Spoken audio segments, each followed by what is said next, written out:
Assalamualaikum warahmatullahi wabarakatuh. Saudaraku rahimakumullah, dunia ini tempat kita hidup.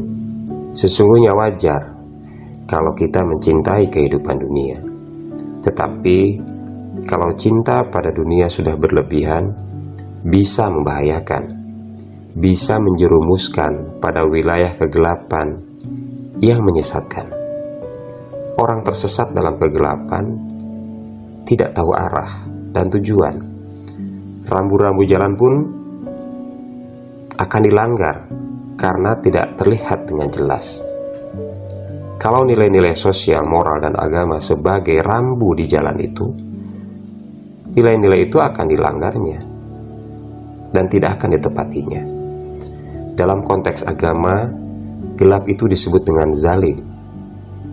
Kata zalim diartikan sebagai sikap yang tidak menempatkan sesuatu pada tempatnya.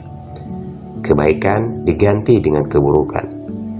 Kasih sayang, sopan santun diganti dengan kebencian, kekejaman, bengis, dan tidak berperi kemanusiaan. Keadilan, kejujuran diganti dengan kecurangan dan kebohongan. Demikian seterusnya. Kebaikan diganti dengan keburukan yang tidak sejalan nilai-nilai sosial, moral, agama, dan kemanusiaan. Mengapa cinta pada dunia bisa menimbulkan sikap zalim? Dunia ini sering membuat kita silau, tertarik pada dunia yang berlebih-lebihan, bisa melupakan kehidupan akhirat. Lupa kehidupan akhirat, maka hidup kita bisa tersesat. Menurut Imam Al-Ghazali, bahwa mencintai dunia itu adalah pangkal dari segala kesalahan. Al-Ghazali juga menegaskan lagi bahwa membenci dunia menjadi pangkal dari segala kebaikan. Rasanya memang tidak mudah melintaskan kebencian terhadap dunia seperti Imam Al-Ghazali di saat kita masih hidup di dalamnya, kecuali orang-orang yang telah berhasil menempuh jalan hidup zuhud. Jika kita tidak mampu membangun kebencian terhadap dunia, maka minimal membuat jarak yang tepat agar kesadaran kita tidak dikuasai oleh keindahan dunia. Sebaiknya kita tumbuhkan kesadaran bahwa kehidupan dunia ini hanya sementara. Hidup di dunia hanya sekedar melintas. Jangan sampai terlalu banyak mengumpulkan bekal untuk kebutuhan di perjalanan, karena akan menjadi beban yang memberatkan. Sedangkan bekal untuk kebutuhan di tempat tujuan nanti jadi terlupakan.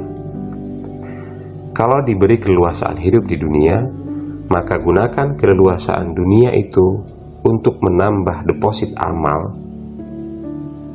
untuk kebaikan nanti di akhirat. Bagaimana caranya menumbuhkan kesadaran seperti itu? Tentu caranya adalah dengan menyalakan cahaya ketakwaan. Karena cahaya ketakwaan akan memberi semangat hidup di dunia tanpa dikuasai dunia. Ketakwaan akan menguatkan kesadaran hidup yang hanya berorientasi kepada Allah, pemilik dan sekaligus pemberi kuasa kepada orang-orang yang dekat dengannya. Sungguh, tidakkah engkau meninggalkan suatu karena ketakwaan kepada Allah, melainkan Allah akan memberi ganti dengan yang lebih baik kepadamu. Demikian sabda Rasulullah SAW yang diriwayatkan oleh Imam Ahmad. Kalau kita selalu mengharapkan yang terbaik dalam setiap kehidupan kita, maka bukan dunia yang akan memberikan kebaikan itu, tetapi Allah lah yang akan mencukupi kebaikan itu.